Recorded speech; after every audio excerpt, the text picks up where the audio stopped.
To the Right to Information Act, there is a section called Section 8 which says that the following kind of information will not be provided, and there is a list of 9 items in that. Any information which affects the security of the country, any information which affects privacy of an individual and has no public interest, any information which violates the commercial confidence of an entity and has no public interest, any information which leads to the breach of privileges of parliament. So there are 9 such items on which information will not be. Just to follow up, is there like a sunshine clause? It can be made available. Yes, there's a public interest clause, overriding public interest clause, which says that but if the government feels that there's a larger public interest involved, then none of these exceptions would apply, and the government can make any information public. Right, thanks a lot for so much of information. My question is that if you can make some statement about voting issue because in the news last 2 years, or last 2 months, and then everything what you show looks very glorious and very good and looks like very effective voting. Are there issues which can this time can make the way more like not very so much effective and make it dull? And particularly the voting issue and what I'm sure there are lots of people who don't like this. So what are they doing actually, and how are they finding the loopholes, and what are the? As I said, right to information basically snatches the power from the bureaucrats and politicians and gives it to the people. This process will not happen so smoothly.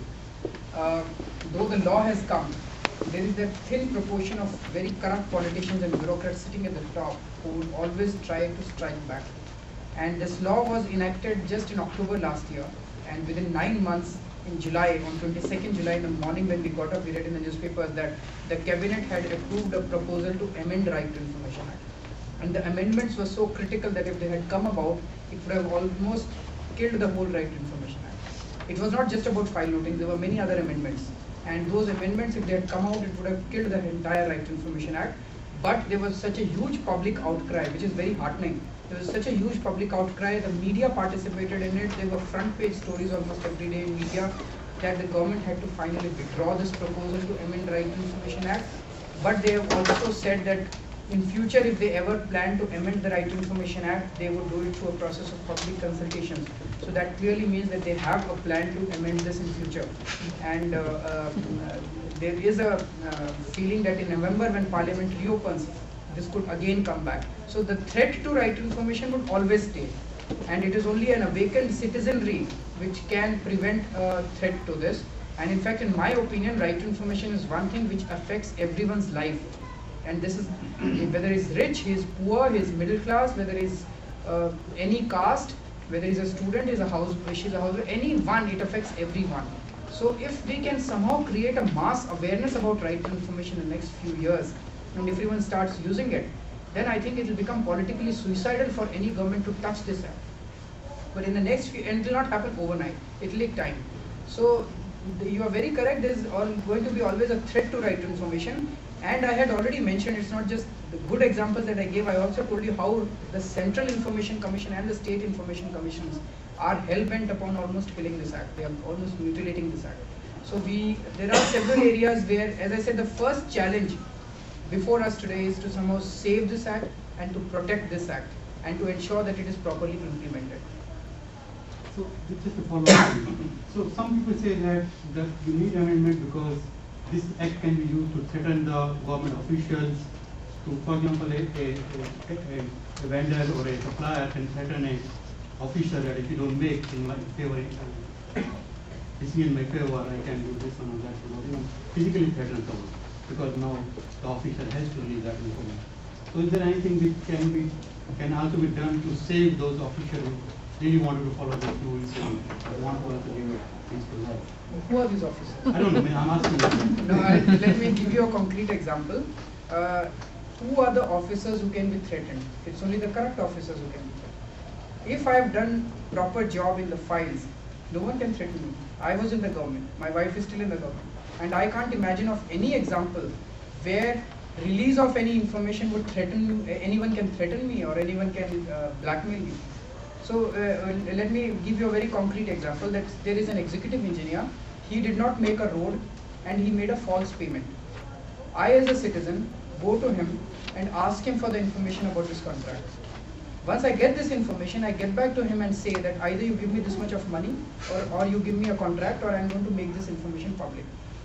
So who is this officer who we are trying to protect? He's a corrupt officer. Why are we trying to protect him? Let the information be released. So, I mean, in a lighter way, normally we say that if everyone starts blackmailing these officers, the cost of corruption will go up and perhaps they will stop. But ordinarily, I think, ordinarily, firstly, why are we trying these kind of, to protect these kind of officers? I think the issue is that what right to information does is it does not create an information. It only brings truth out in public domain. So the blackmail is a subsequent thing. And there is a Indian Penal Code available where blackmailing is an offense. So if the officer is being blackmailed, let him go to the police and file an FIR. But he doesn't have the guts to do that. And now he's creating a bogey about that I'm being blackmailed. You should be blackmailed, number one. But there's an option available, and we've been telling this to the government that this blackmailing can take place only if I apply under the right information, and this information is available only to me as a citizen. If all the information that any citizen asks for is also put up on the website. Suppose I ask for this contract, any application under the right to information, the information that is given out, put it on the website. So that information will not be available exclusively with those one or two people, and will go out, so no one will be able to blackmail each other. And let me also share some examples with you. When this whole issue of file notings came up, the government tried to create an impression that if the file notings were made public, then the honest officers will not be able to put their honest opinion on file, because they'll be threatened that the people would ask for this information. Now I have my batchmates in IAS and IPS in UP, and UP is a state where it is so difficult for any honest officers to function. And these officers have told me that earlier, if a politician would influence them for making wrong decisions, often they would have no option but to listen to that officer or to that politician.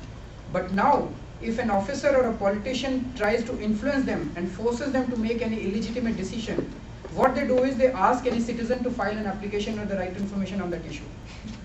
And then they get back to the politician and say that, look sir, someone has asked for this information. If you force us to do this, it will go out in public domain. So Right to Information Act and these file notings is actually strengthening the hands of honest officers. There is one expenditure secretary of Punjab who told me recently that when she was in the field, she was forced by a political party to put their party expenditure in government account. She refused to do that. And she wrote a long note on the file, and she was victimized to no end. And she said that I wish there were a Right to Information Act at that time. I would have asked some citizen to ask for that information and make it public in the media. Then that party could not have victimized that officer. So Right to Information Act is actually strengthening the hands of honest officers.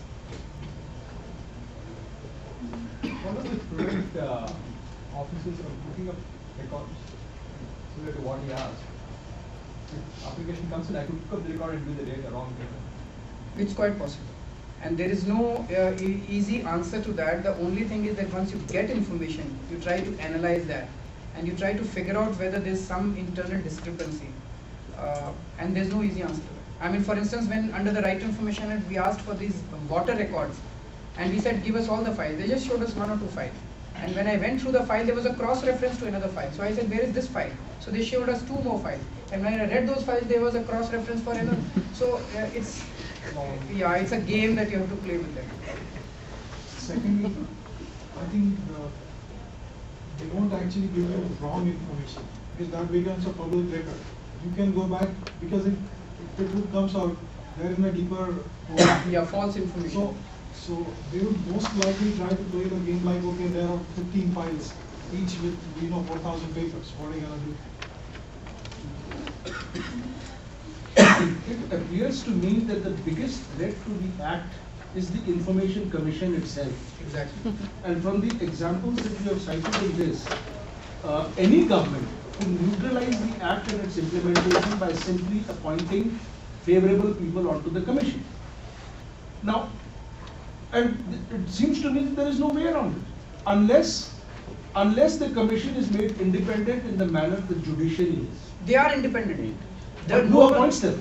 The appointment is done by a committee of Prime Minister, Leader of Opposition and DOPT Minister. Politicians, all of them. Politicians. All of them. Yeah.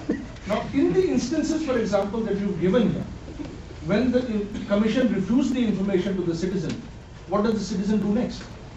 He has an option to go to the Supreme Court or to the High Court, but not everyone can do that. So the challenge before all of, I mean, one good thing that is happening recently is there's a lot of excitement and there's a lot of public action that is taking place. So if public starts demanding things against them, and if we start demanding their dismissal, I think they would be under a pressure. I'm not sure whether we would be able to get them dismissed, but I'm sure that they would be under a huge pressure to start working properly. For instance, on 13th, 14th and 15th October, just now, last week, the Central Information Commission organized a huge national convention to celebrate 1 year of Right to Information Act. And the President of India inaugurated that function. And in that function, several RTI activists displayed huge banners demanding sack Information Commissioner. You must have got emails from across the country. And after that, all these activists were arrested by the police, and the whole night they had to stay in jail. And then next day, when the convention was going on, several people started just abusing the information commissioners in public. So that's one option. The second we are seriously exploring is whether we can file a PIL in Supreme Court, demanding and direction to the government to hold a Section 14 inquiry against them. And that just might work, because right now there are some orders which were passed by the Central Information Commission against the Supreme Court. So Supreme Court is already angry with them. Play them one against the other. But you yourself pointed out the biggest limitation here. It's only a very, very limited and small number of people in the country who can have access to the High Court or the Supreme Court to challenge a refusal. So, but what I'm saying is that individual cases cannot be taken to the court by everyone. But as far as this systemic demand of demanding dismissal of these officers, this PIL, we can do that. I mean, we have the resources.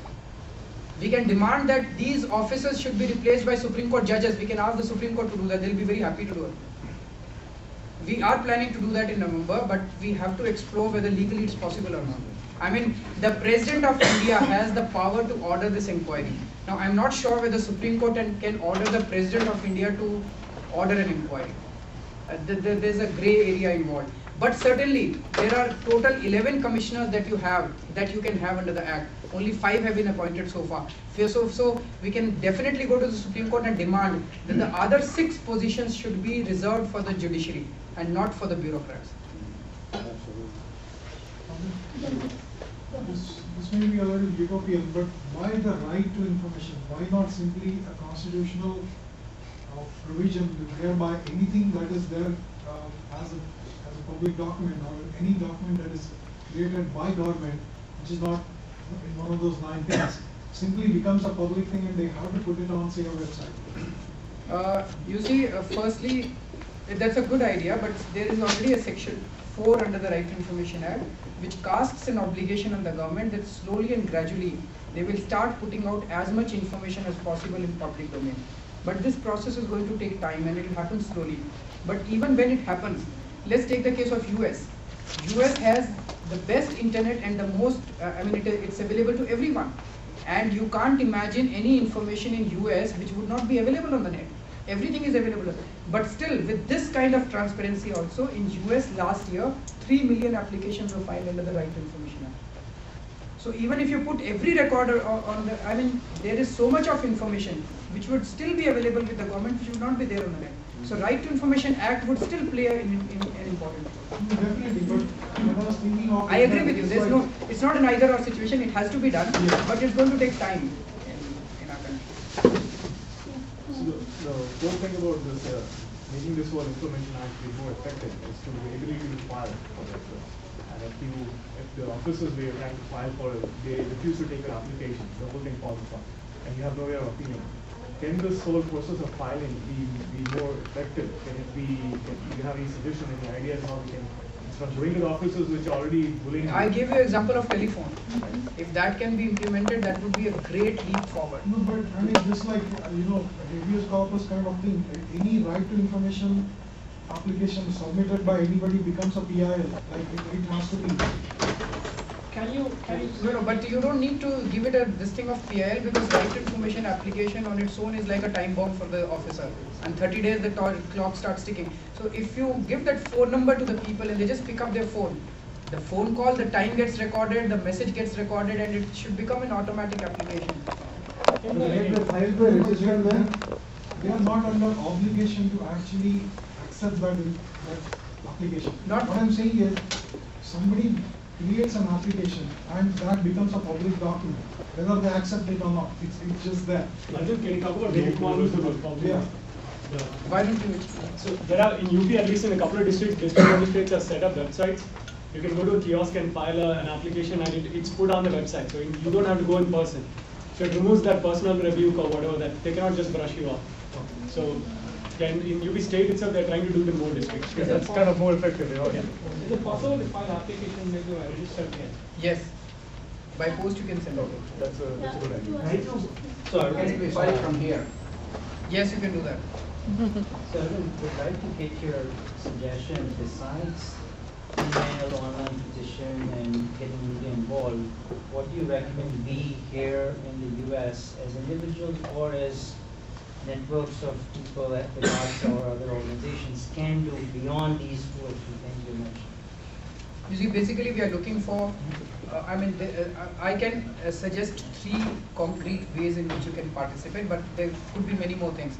The first idea of coming here is to just sensitize that Right to Information Act is such a powerful weapon which has come in the hands of the people, and therefore please participate actively in this movement, because this can really change the manner in which we are being governed. Having said that, the first challenge is to somehow save and protect this act. Now, how all of you can participate, I've already said in the morning, for instance, we had a meeting with Arjun Malhotra, who said that he is going to talk to some government agencies, and they are very influential NRIs who are staying here. Please ask them to use their good offices.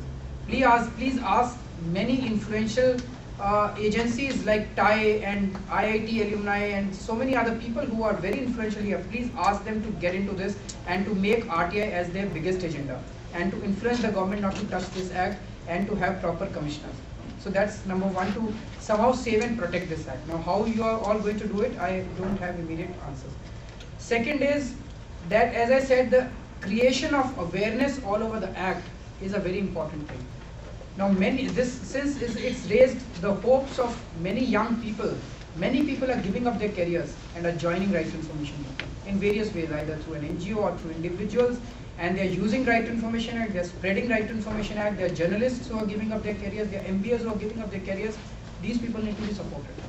So there's a huge need for a large number of fellowships, which organizations like AID, ASHA can provide to the people working on Right to Information movement. So that's the second thing. And how you can do that is, there are some methods which are there in this pamphlet that we have written, that you can make your contributions or directly provide fellowships to such people, and we can help you in identifying such people who are the right kind of people, who are making a difference and who are genuine people. We can help you in identifying such people. And the third is, if somehow, which I've been telling everywhere, is if somehow you can put a structured institutional mechanism in place here and use the US Freedom of Information Act to ask for information from the US government on various issues which affect Indian government. Today, India is not a sovereign country. US affects them in many ways, and they arm twist India in many ways. So let's use Freedom of Information Act in US and ask for information from the US government on various issues which impact India. Do you have to be a citizen of the US to? No. Yeah, you ask your question. How do we prevent this to fall prey to the judiciary? Like the government officials or the government organization could take the issue to the judiciary, and it lands and stays in the judiciary forever. So how do we prevent that from happening? That would happen. There are some important cases which were decided by the Information Commission, which have been taken by the government to the judiciary. 2 cases I'll give you. One is the case of, when these Gujarat riots took place, there was an exchange of letters between President Narayanan and Prime Minister Vajpayee. And these letters, it seems, Narayanan has written an article in which he has said that I requested Vajpayee to send forces to Gujarat, but Vajpayee did not even respond to my letters. He has written this much. So on the basis of that, XYZ filed an RTI application to the President of India saying that I want copies of all these letters, the exchange of letters which took place between the Prime Minister and President at that time. Now President's office refused and he filed appeal. At appellate stage, the Central Information Commission said that first they would like to see those letters and decide whether it would affect the security of India if these letters were released. And as soon as they passed that order, the government has gone to the High Court and has obtained a stay order on that these letters will not even be shown to the Central Information Commission. So it's quite possible, and there's no shortcut to that. We'll have to fight out these cases in the court. But ordinary cases will never go to the court. I mean, our experience is it's only questions of this kind of magnitude which would go to the courts. In ordinary cases, the governments never go to the court. I have two questions. You have stated a lot of examples where ordinary citizens use this. So what about probably a bigger organization uses this right to information opportunity and gather as much data possible and try to kind of influence probably the government. I mean, let's concentrate only on the social welfare part. The social welfare policy issues and social welfare expenditure issues. Is it really possible? That's the first question. And what are the advantages of that? And my second question is, you mentioned about the one-year RTI convention, right? So yesterday I read in the newspaper that our Prime Minister Manmohan Singh has commented that we should avoid middlemen using right to information. So what do you think about this? The first is that if the organizations ask for information, they analyze that information and they try to influence government, let them do it. Right to information is just about transparency. Just put every information in public domain. So there are people who are going to analyze that information in their own ways. Let them do it. So there's going to be a healthy public debate. One person will take one stand, another person will take another stand on that. Let there be a debate on that.